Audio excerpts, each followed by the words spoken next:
What's up vlog? Welcome to my guys for today's video. Part 2 ng ating day 1 dito sa Bangkok, Thailand. From airport ay dumating na kami dito sa Pito Boutique Hotel na pag-i-stayan namin habang nandito kami sa Bangkok. At dahil gutom na, naganap muna kami ng mga kainan na malapit lang dito sa hotel. At umorder agad kami na pang malakasan nilang pad thai. Umorder din ako ng crispy pork with basil and egg. Sarap! At nung dumilim na nga, napagpasyahan na lang namin pumunta muna sa Judge Fair Night Market na 4 kilometers away lang dito sa aming hotel. Bali nagtuktok na lang pala kami dyan kasi malapit lang naman.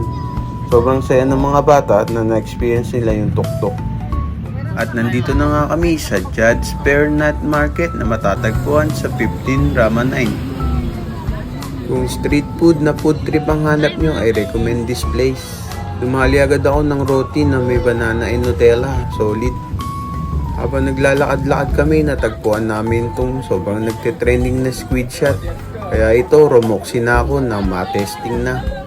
Maririnig nyo sa background na sobrang dami din nating kababayan na nandyan na gusto rin tumesting sa squid shot na to. Sa mga oras na yan, ibinigay na sa akin yung squid. Sobrang hirap niyang hawakan. Hindi ko alam baka dahil dun sa plastic gloves na ibinigay niya sa akin. At sa hindi inaasahan, natalsikan tayo ng tinta sa muka.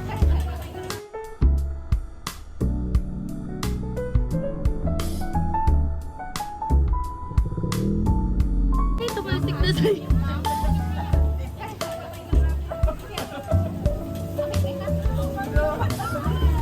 Ang lasa?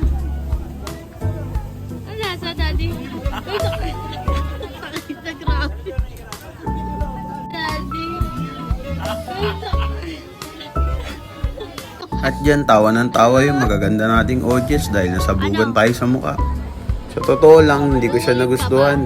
Bukod sa malansa, yung sauce nila lasang coriander at tanglad lang yung nalalasahan ko. At least na-try natin, goods na yun. Dito naman sa part na to ay tindahan ng mga yadum o ointment or mga inhaler dito sa Thailand. Dito naman yung mga fresh na fruit smoothie nila. Kaya dito tumesting din kami. Nagre-range siya ng 60 to 50 baht bawat order ng kanilang smoothie. Meron din silang fresh buko for only 60 baht. At dahil busog na kami at nakakaramdam na rin kami ng pagod dahil sa biyahe, kaya napagpasyahan na naming umuwi. At sumakay lang kami ulit ng tuktok pabalik ng aming hotel. Ayos din yung nasakyan naming tuktok, may pailaw at may pa-sounds pa siya. Thank you for watching. Kita-kits sa day 2. Diyan bye.